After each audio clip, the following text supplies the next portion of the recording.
भगवान महावीर स्वामी जी के चरणों में कोटि से वंदन। एक भव अवतारी चंचल चक्रवर्ती विष्णु प्रतिज्ञाधारी अखंड काल ब्रह्मचारी आचार्य सम्राट पूज्य श्री चैतन्य जी महाराज के चरणों में कोटि से वंदन।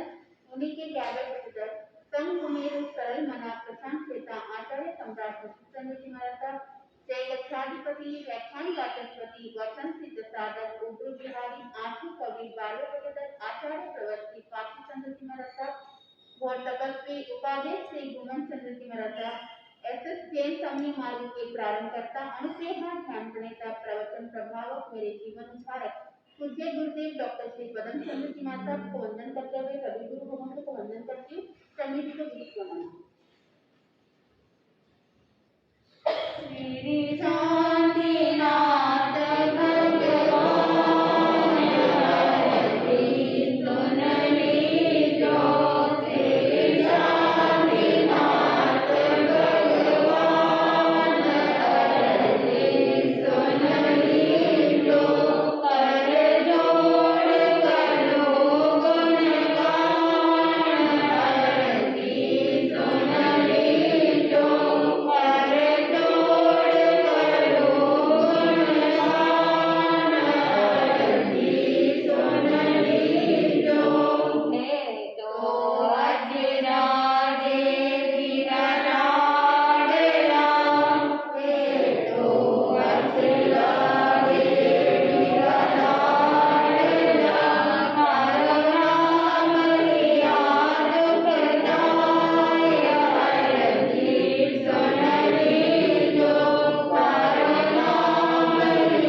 बंधुओं, दुख दो प्रकार के, एक मानसिक दुख और एक शारीरिक दुख। जो साधक मानसिक दुख को कष्ट को सहन कर लेता है तो वहां पर शारीरिक दुख को भी सहन कर सकता है, लेकिन जो शारीरिक दुख को सहन करता वह मानसिक दुख को सहन करे वह कोई जरूरी नहीं है। बंधुओं, जो डाकू है उसको बंदी बना दी जाए, वहां पर उसको फांसी की सजा सुना दी जाए और उसको अगर भूख लगी वहां भोजन नहीं दिया तो क्या वो भूख को सहन कर सकता? नहीं सहन कर सकता है। और वही एक साधक 30 उपवास कर लेता है, मांस खमन भी कर लेगा तो वह शारीरिक कष्ट उसको मिल रहा है वो उसको सहन कर लेगा, लेकिन कोई उसको कटु वचन कह देता है तो क्या वो कटु वचन को सहन कर सकता है? बंधुओं, नहीं सहन कर सकता। उसको दिल में चुभने वाली ऐसी कोई बात कह दो वहां सहन नहीं कर सकता। बंधु, जो भी जीवन में कष्ट आता है, विपदा आता है, वहां पर संभव पूर्वक सहन करने की क्षमता उस जीव के अंदर नहीं रहता। जब वहां पर मानसिक दुख उसको प्राप्त होता है, बंधु, जो भी पीला रंग होता है वह पीला रंग स्वर्ण नहीं हो सकता। और अगर अग्नि के पास जाकर कोई खड़ा हो जाता है तो वहां पर सोना नहीं हो सकता है और स्वर्ण नहीं कहा जा सकता है। और वही अगर तपती हुई अग्नि में सोना को डाल दिया जाता है तो उसका वो स्वभाव को छोड़ता नहीं है। ठीक उसी प्रकार जीवन के अंदर दुख आते हैं, लेकिन उस दुख को, उस विपदा को कैसे सहन करना वह स्वभाव, वह कला जान लेता है। बंधुओं, तो वहां पर उसको दुख नहीं मानेगा। हर एक व्यक्ति चाहता कि जीवन में दुख नहीं आए, लेकिन दुख आने के बाद उसको किस तरह से सहन करना, किस तरह से संभव में रखना, वह कला भी उस साधक को जाननी होगी। तभी वहां पर चाहे किसी प्रकार का दुख आए, चाहे मानसिक रूप से हो या शारीरिक रूप से हो, वहां पर संभव में रहेगा। अपनी विभव दशा में वह जाएगा नहीं। माँ बच्चे को मारती है, लेकिन वहां पर प्रीति से गले को भी लगाती है, लेकिन वहां बालक अपने माँ के प्रति जो प्यार है वहां पर कम नहीं होता, वह उसको भूलता नहीं है। तो ठीक उसी प्रकार जीवन के अंदर अगर किसी भी प्रकार की अनुकूलता प्रतिकूलता सहयोग आ जाता है तो भी जीव को क्या करना है? अपने स्वभाव में ही रमण करना है, अपने आत्मा में रमण करना है। अपने धर्म के प्रति वो जो श्रद्धा है वो कभी श्रद्धा कम नहीं होनी चाहिए, क्योंकि इस संसार के अंदर जितने भी दुख है वो सारे दुख इंसान कैसे काट सकता है। ज्ञानी जन ने कहा अगर भीतर के अंदर जागरण आ जाती है तो वह जीव जाग जाता है। भगवती सूत्र के अंदर 3 प्रकार के जागरण बताए, एक धर्म जागरण, एक अधर्म जागरण और एक सुदर्शन जागरण। बंधुओं, धर्म जागरण के अंदर वो संसार के सारे स्वरूप को जान लेता है, वहाँ जन्म मरण की श्रृंखला को वहाँ जान लेता है। उस शरीर और आत्मा के भेद विज्ञान को जान लेने के बाद वो अपनी आत्मा में रमण करेगा, वहाँ धर्म जागरण। बंधुओं, वह सोया हुआ रहेगा लेकिन फिर भी अंतर मन से वह जगा रहता है। भीतर तीर्थंकर भगवंतों की वाणी का स्मरण निरंतर चलता ही रहेगा। उनका गुण कीर्तन भी सदैव मन के अंदर चलता ही रहता है। बंधुओं, किसी आगम की एक शब्द जो आप ले लीजिए, जो आपको सरल लगे और उस शब्द को आप अपने श्वास के साथ में जोड़ दीजिए और उसका जब स्मरण करोगे उसके बाद जब भी आप सोओगे या वह कार्य पूर्ण होने के बाद भी वह शब्द आपके भीतर वहाँ चलता ही जाता है। बंधुओं, वहाँ धर्म जागरण की श्रेणी में आप सोने के बाद भी आपके भीतर वह प्रतिक्षण प्रतिपल वहां निरंतर चलता ही रहता है। बंधु हेमचंद्राचार्य योग शास्त्र के अंदर 3 प्रकार के जाप बताए, एक भाष्य जाप, एक उपांशु जाप और एक मानस जाप। भाष्य जाप के अंदर व्यक्ति वहां जाप करता है और उसके जो जाप के जो शब्द होते हैं वहां वायुमंडल के अंदर विलीन हो जाते हैं और वहां पर 100, 200, 500 गज दूरी तक वह शब्द सुनाई देता है। उसके जो उच्चारण होता वहां तीव्र उद्घोष के साथ में वो करता है, यानी वो प्रकट में उच्चारण करता है।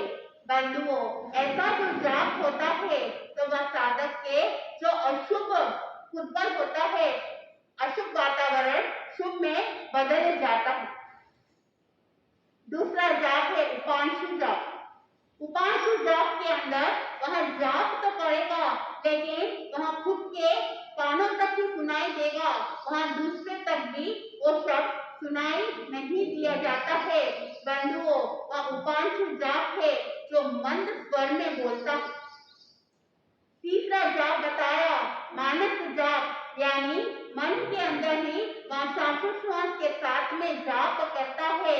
बंधुओं, वह जाप से साधक अंतर्मुखी बन जाता है। वहां पर धर्म जागरण की श्रेणी में ले सकते हैं।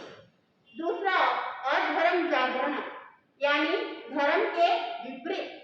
बंधुओं, वहां पर मन तो भौतिक कुतूहलों में परिभ्रमण करता रहेगा, लेकिन शरीर आप जैसे स्थानक में आते हो, कोई साधक ऐसे होते हैं जो सामायिक भी कर लेते हैं, प्रतिगमन कौशल कर लेते हैं।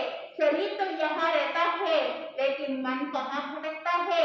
संसार के सारे कार्य जहाँ पे परिवार के प्रति, धंधे के प्रति, धन के प्रति वहाँ मन भटकता रहता है, तो ये अधर्म जागरण अगर वो जगा हुआ है तो भी वहां पर सोने के समान है। तीसरा जो सुदर्शन जागरण बताया, वहां पर श्रावक श्राविका वर्ग के अंतर्गत आते हैं, जो संसार के अंदर रहकर वो जानते हैं कि हम संसार के अंदर है और अपने कर्तव्यों को भी निभा रहे हैं।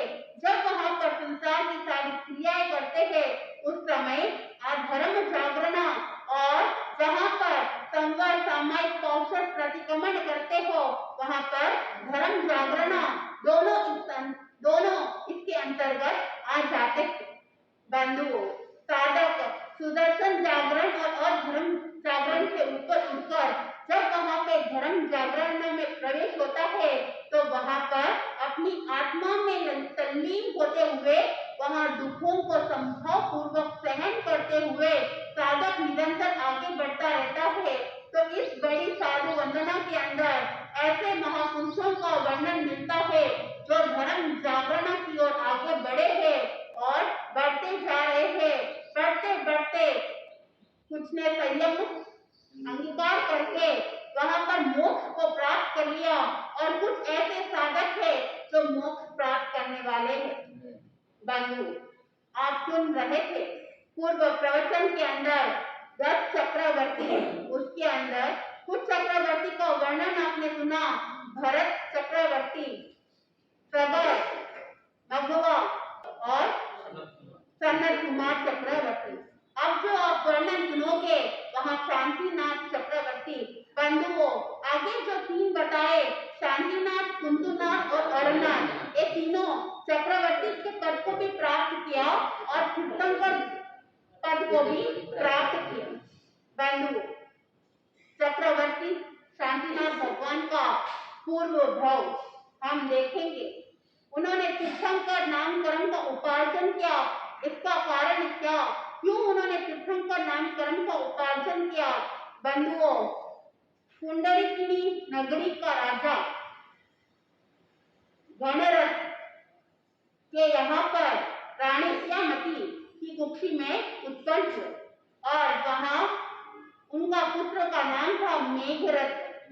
बंधुओं, वह मेघरथ करुणा के निधि थे। उनके भीतर दया का अमृत रस हमेशा बहने वाला, वहां शरणागत की रक्षा करने वाले बंधु। उनके पिताजी, मेघरथ के पिताजी घनरथ वहां दीक्षित हो जाते हैं और पूरा कार्य वह मेघरथ के हाथों में सौंप देते हैं। और वह मेघरथ जब युवा अवस्था को प्राप्त करते हैं तो उस समय सुमंदिरपुर की राजकुमारी के साथ उनका विवाह होता है।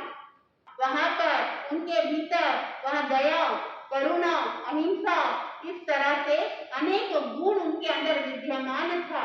बंधुओं, एक बार देवलोक के अंदर उनकी प्रशंसा हो रही थी कि इस लोक के अंदर उनके जैसे दयालु करुणावंत और कोई नहीं है। लेकिन वहां के जो दो देव थे वहां आश्चर्यचकित हो जाते हैं और उनकी परीक्षा करने के लिए वहां एक देव किसके रूप में आता है? कबूतर के रूप में वहां चक्रवर्ती के शरण में आता है और कहता है कि मुझे अभय दीजिए, आप अभय देने वाले दाता बंधु। जो साधक शरण में आ जाता है वहां पर उसका भव भ्रमण समय हो जाता है। जो शरण देता है बंधुओं, शरण और मरण दोनों में कोई अंतर नहीं है। जो साधक शरण में आ जाता है उसका जन्म और मरण पर वो विजय प्राप्त कर लेता है। बंधु, चमरेंद्र देव वह उच्च गति के अंदर जाकर उत्पात मचाता है, वहां पर मारपीट करता है, वहां अपनी वैक्रिय शरीर के द्वारा, वैक्रिय लब्धि के द्वारा देवों को परेशान करता है, अलग अलग रूप बनाकर। वहां शकेंद्र देव ने देखा यहाँ कौन उत्पात मचा रहा है और व्यवस्था को अव्यवस्थित कर रहा है। बंधु, शकेंद्र महाराज ने उपयोग लगाया और पता चला कि चमरेंद्र देव अहंकार के कारण से, अपने उस अहंकार के कारण से सबको परेशान कर रहा है और उत्पात मचा रहा है। शकेंद्र महाराज ने उनके ऊपर वज्र का प्रहार किया और जैसे ही वो वज्र का प्रहार किया, चमरेंद्र देव ने देखा अब तो मेरी मृत्यु निश्चित है, मैं तो मरने वाला हूँ। लेकिन उस वज्र से बचने के लिए वहां दौड़ता है। जैसे जैसे दौड़ा, पीछे वज्र उसके पीछे है। बंधुओं, वहां गति धीमी हो जाती है क्योंकि अब वो दौड़ने की क्षमता थोड़ी कम हो गई थी। लेकिन जैसे ही आगे देखा भगवान महावीर स्वामी को, उनको देखकर वह दौड़ और तेज करता है और वहां जाकर उनके दोनों पैरों के नीचे वहां शरीर को छोटा करके और झुक जाता है। शकेंद्र महाराज अवधि ज्ञान के द्वारा वहां देख रहे थे कि क्या हो रहा है। उनको पता चला कि वो तो छुप गया और ये जो वज्र है वह भगवान महावीर स्वामी को अगर लग जाएगा तो आसाधना लगेगी, तो वो भी तेज तीव्र गति से दौड़ते दौड़ते उस वज्र को पकड़ लेते हैं। बंधुओं, वहां वज्र भगवान महावीर स्वामी के नाक से 4 अंगुल दूरी पर वहां चमरेंद्र देव इसके कारण से बचा। उसने भगवान महावीर स्वामी की शरण ली थी। जो बंधुओं, जो 4 शरण बताए गए थे, उन 4 शरण को अगर कोई साधक धारण कर लेता है तो वहां पर उसका जीवन कल्याण हो जाता है। तो इस तरह से शरण का बहुत महत्व बताया गया है। तो आप भी अपने जीवन के अंदर कहीं पे भी एनी टाइम ऐसे नहीं कि जब तकलीफ आए तभी शरण को ग्रहण करना। बंधुओं, 24/7 एनी टाइम शरण को ग्रहण करना है। वहां उस 4 शरण को अगर साधक ग्रहण कर लेता है तो अपने भव भ्रमण को भी सीमित कर सकता है। वहां शरणागत चक्रवर्ती शांतिनाथ भगवान के गोद में वहां कबूतर देव के रूप में आता है। सिर्फ परीक्षा करने के लिए कि इनकी जो प्रशंसा सुनी वह प्रशंसा सही है या कुछ और। बंधु, वहाँ बाज रूप धारण करने वाला देव वहाँ आता है और कहता ये कबूतर क्या है, मेरा भोजन है, तो आप इसको मुझे दे दीजिए। उस समय चक्रवर्ती शांतिनाथ भगवान मेघरथ राजा उन्होंने कहा मैं तो नहीं दे सकता हूँ, भले बहुत सारे खाने की सामग्री है, कुछ भी ले लो, लेकिन इसको मैं नहीं दे सकता हूँ। उस समय वहाँ बाज रूप देव ने कहा कि ये मेरा भोजन है, मैं सड़ा गला मांस नहीं खाता हूँ, मैं ताजा ताजा मांस खाता हूँ और मैं इसी को लेके जाऊंगा। तब वहां पर मेघरथ राजा ने कहा चाहे कुछ भी हो जाए, तुम्हें क्या चाहिए, ताजा मांस चाहिए, तो तुम मेरा ताजा मांस ले लो, इसको तुम स्वीकार कर लो। वहां बांस कहता है कोई बात नहीं, मुझे तो किसी का भी हो, मुझे चल जाएगा। बंधुओं, वहां तराजू मंगाया, एक पल्ले पर उस कबूतर को बिठाया और दूसरे पल्ले के अंदर मेघरथ अपने शरीर का जांघा काट काट कर उसके ऊपर रखता है, लेकिन वहाँ जो कबूतर का जो पल्ला था वो भारी होता जा रहा था। अब वहाँ देखा कि वहाँ मेघरथ राजा स्वयं उछल कर उस पल्ले पर बैठ जाते हैं और बंधु वहाँ बाज रूप देव ने देखा सही में इनकी जो प्रशंसा थी वहाँ कोई साधारण नहीं था। भीतर दया अनुकंपा का रस और क्रोध से बने मेघरथ राजा ने स्वयं की जान देने के लिए भी तैयार हो गए और वो दोनों देव अपने देव रूप में आकर उनको नतमस्तक करते हैं।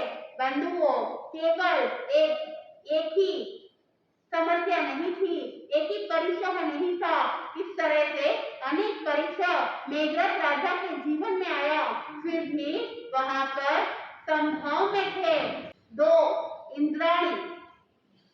जब वहां कौशल में बैठे हुए थे उस समय दो इंद्राणी उनके पास आते हैं और तरह तरह के नृत्य करते हैं, काम भोग की तीव्र अभिलाषा करते हैं उनको विचलित करने के लिए, लेकिन वह विचलित नहीं होते हैं। बंधु, निर्वस्त्र होकर बेल की तरह शरीर पर लिपट जाते हैं, तन मन वचन से वह कामना करते हैं, लेकिन फिर भी वो स्थिर रहे, अडिग रहे और वह इंद्राणी ने देखा कि ये तो विचलित होने वाले नहीं है और वह भी अपनी माया को समेट कर उनसे क्षमा याचना करते हैं।